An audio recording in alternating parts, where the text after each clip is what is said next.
Good morning, grade 4. Good morning, Sir Monte. Okay, so our lesson for today is under geometric figures. There are different kinds of geometric figures. One is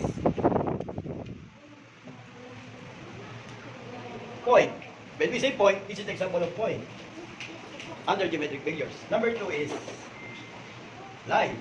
So these are the example of line. There's a 2 arrow. And number 3 is line segment. Okay, with this ending by endpoint. Line segment, ending and endpoint.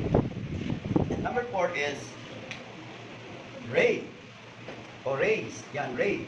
Example of ray is one endpoint and less than one arrow. Okay, number 5, angles. This is an example of angle, like this. And the other one. Okay, these are the example of angle. And lastly, number 6 is plane. Is a closed figure. The example of plane. Okay, class. What are the different geometric figures? Everybody, pakibasa. Point, line, segment, rays, angles, plane. Okay, class, do you understand from my lesson under geometric figures?